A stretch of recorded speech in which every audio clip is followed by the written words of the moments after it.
आशा करता हूं आप सब बहुत अच्छे होंगे। मेरा नाम है सिद्धांत अग्निहोत्री। स्टडी ग्लोस पे आपका बहुत बहुत स्वागत है। दोस्तों, वैंग ही भारत आ रहे हैं 18 अगस्त को। अगले 2-3 महीने में जो मीटिंग्स हो रही हैं और अभी जो हो रही हैं, होने वाली हैं, तो उस पर हम बात करेंगे। भारत हमको जान से प्यारा है, तो हम देखेंगे इम्पैक्ट ऑन इंडिया क्या होगा। और कल 15 अगस्त है, तो इसलिए इंडिपेंडेंस डे से हमारी लाइफ है। 80 से ऊपर कोर्सेज हैं हमारे, academic, non academic, skill development courses, सब पे 40% ऑफ है। आज़ादी कूपन कोड यूज़ करें। और एआई की भी क्लास कल से शुरू होने वाली, तो अभी तक आपने एनरोल नहीं किया है तो दुनिया के सबसे सस्ते और सबसे शानदार कोर्स में आप अवेल करें। 7 नहीं बल्कि 8 से 9 क्लासेस होंगी। ड्यूरेशन वही 1.5 से 2 घंटे 1 से 2 घंटे के बीच में। 1 साल की वैलिडिटी है। डिस्क्रिप्शन कमेंट बॉक्स में लिंक है। एआई से आप मस्त पैसा कमा सकते हैं। कल से क्लास शुरू होगी। तो बात यह है कि वैंग ही भारत आ रहे हैं। अब टाइमलाइन देखिए क्या हो रहा है। भारत और चीन के रिश्ते 2020 से खराब हैं। स्पेशल रिप्रेजेंटेटिव मैकेनिज्म 2003 में हमने शुरू किया था। इसे भारत और चाइना के रिप्रेजेंटेटिव मिलते हैं।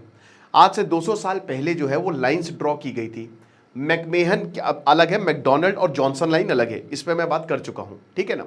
चाइना कहता हम मैकडोनल्ड लाइन मानते हैं, भारत कहता हम जॉनसन लाइन मानते हैं। तो बाद में फिर मैकमेहन लाइन आई, ठीक है।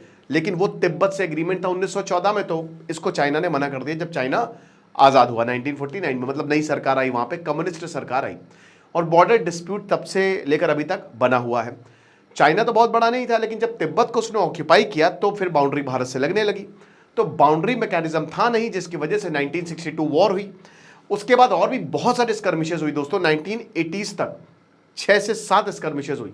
और सबसे सरप्राइजिंगली 1962 के बाद भारत एक भी स्कर्मिशेज में नहीं हारा, सब में चाइना को पटखनी दी है। उसके बाद जब ये बहुत ज़्यादा हो गया, तब फिर चाइना और भारत ने बोला कि ऐसे तो काम नहीं चलेगा, साथ में बैठ के कुछ फिगर आउट करते हैं। फिर 1993 में बॉर्डर मैकेनिज्म बना। बट मेन मैकेनिज्म 2003 में बना कि हम एक काम करते हैं, साथ में बैठेंगे और जो भी प्रॉब्लम्स हैं, बाउंड्री डिस्प्यूट है, उसको सुलझाएंगे। उसके बाद हमको इतनी दिक्कतें नहीं मिलती हैं, देखने को नहीं मिलती। बट 2017-18 के बाद डोकलाम इशू आया, फिर 2020 गलवान, तो उसको लेकर प्रॉब्लम्स हुई। शी जिनपिंग के बाद उनकी एग्रेसिव पॉलिसी थी, तो उसको लेकर बड़ी दिक्कत हुई। अभी दोस्तों 2022 में वैंग ही आए थे भारत, ठीक है, और अभी भी 3 साल बाद आ रहे हैं। लेकिन दोस्तों अब चीजें बदल रही हैं। शी जिनपिंग जो है 2 साल उनका टर्म बचा है, मुझे नहीं लगता नेक्स्ट टर्म में वो आने वाले हैं। तो इसलिए भारत से रिश्ते अच्छे हो रहे हैं, इसलिए भी क्योंकि डोनाल्ड ट्रंप आ गए अमेरिका में।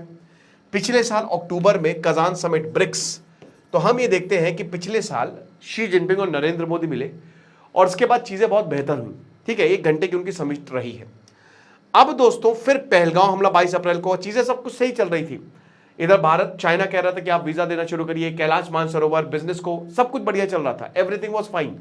बट 22 अप्रैल को जो पहलगांव हमला हुआ, उसमें चाइना का इन्वॉल्वमेंट था, वो हमने देख लिया, ठीक है, बिल्कुल प्रॉपर। अब उसके बाद हमने ऑपरेशन सिंदूर किया, चीजें अगेन खराब, हमने मारा पाकिस्तान को। बट फिर डोनाल्ड ट्रंप ने जो है वो एक के बाद एक टैरिफ लगाने शुरू कर दी।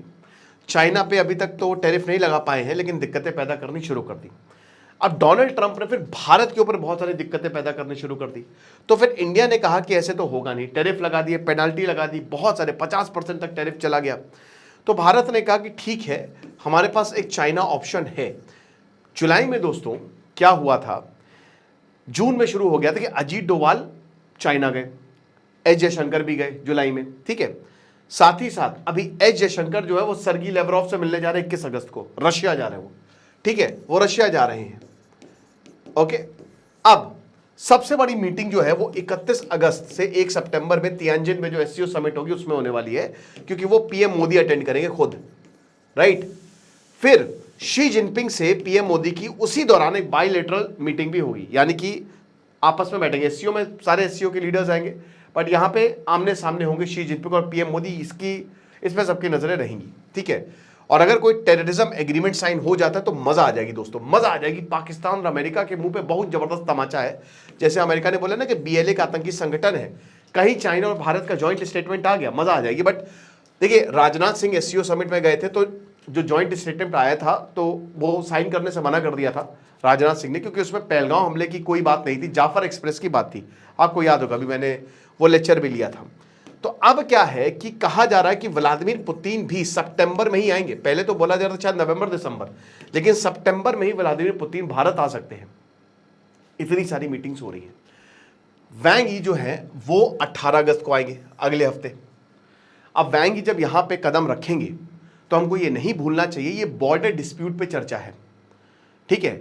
बॉर्डर डिस्प्यूट पिछले 5 सालों से 2020 के बाद बॉर्डर पे ये स्पेशल रिप्रेजेंटेटिव मैकेनिज्म एकदम बंद पड़ा हुआ है।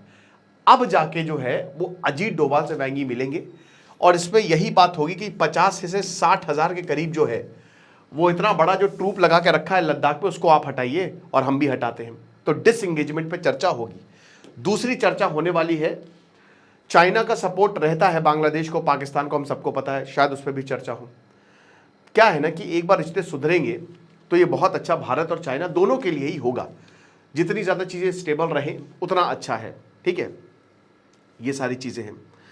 चाइना भारत से एक्सपेक्ट करेगा कि आप अपना मार्केट खोले, ज़्यादा बिजनेस जो है वो हम करें, लेकिन वो मेरे ख्याल में जो आने वाली समिट है उसमें बात की जाएगी। लेकिन एक ये अमेरिका को सीधा सीधा संदेश है कि हम चाइना के साथ इंगेज करने के लिए तैयार हैं। Elephant and dragon will dance together, और उसमें हमको इतनी सी भी झिझक नहीं होगी। ओके, भले ही इस बार हम ज़्यादा कॉशियस है क्योंकि आपको पता है कि बाउंड्री पे, बॉर्डर पे काफ़ी ज़्यादा दिक्कतें हैं। ऐसा नहीं, चाइना दुनिया का सबसे बड़ा डैम बनाना उसने शुरू कर दिया, इसमें मैंने लेक्चर दिया था। ब्रह्मपुत्र के फ्लो को कंट्रोल कर सकता है। चाइना को भी पता है, देखिए तिब्बत के मसले पर अभी काफ़ी बवाल हुआ, ठीक है। भारत, किरण रिजिजू जो है वो गए दलाई लामा से मिलने। अब अगले दलाई लामा कौन होंगे, तो जो प्रेजेंट दलाई लामा है वो यही कह रहे कि जो नेचुरल प्रोसेस होता है, आत्मा जन्म लेती है तो हम उस पे जाएंगे। शी जिनपिंग कह रहे हैं कि नहीं, हम तो पुराने वाले मेथड पे जाएंगे, जो हमने अख्तियार किया हम चुनेंगे। इस पे काफ़ी विवाद है। भारत और चाइना एक पेज पे नहीं है, लेकिन क्योंकि अमेरिका ऐसा कर रहा है तो वो एक पेज पे आ गए हैं। और हो सकता है आपको रशिया, इंडिया, चाइना, भाई पहले तो रशिया, चाइना और ईरान थे, किसी ने नहीं सोचा था कि इसमें इंडिया भी आ सकता है। तो हो सकता है कि अब एक नया ट्रोइका देखने को मिले रशिया, इंडिया, चाइना का, जो करारा तमाचा होगा। क्योंकि देखिए टेम्पररी रिलेशन तो खराब हुए ही अमेरिका से, और अभी 3 साल तो हमको डोनाल्ड ट्रंप को झेलना ही झेलना है। इंपीचमेंट आने वाला है नहीं, अगले साल से इनकी पावर बहुत कम हो जाएगी क्योंकि मिड टर्म इलेक्शन हो जाएंगे। लेकिन जब तक ये नहीं हो रहा है तब तक इस नमूने को तो हमको झेलना ही पड़ेगा।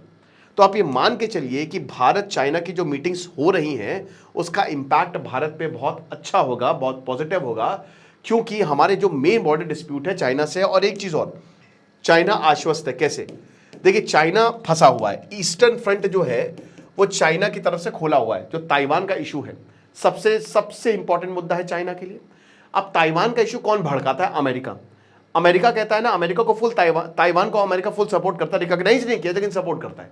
वो कहता है कि अगर चाइना ताइवान पे हमला होगा करेगा तो यूक्रेन के तो हम सपोर्ट में आएंगे नहीं, हम उसके सपोर्ट में आएंगे। सारे हथियार दिए हुए हैं। सेम उन्होंने थाईलैंड के साथ भी किया हुआ है, सेम उन्होंने साउथ कोरिया के साथ किया हुआ है, जापान के साथ किया हुआ है।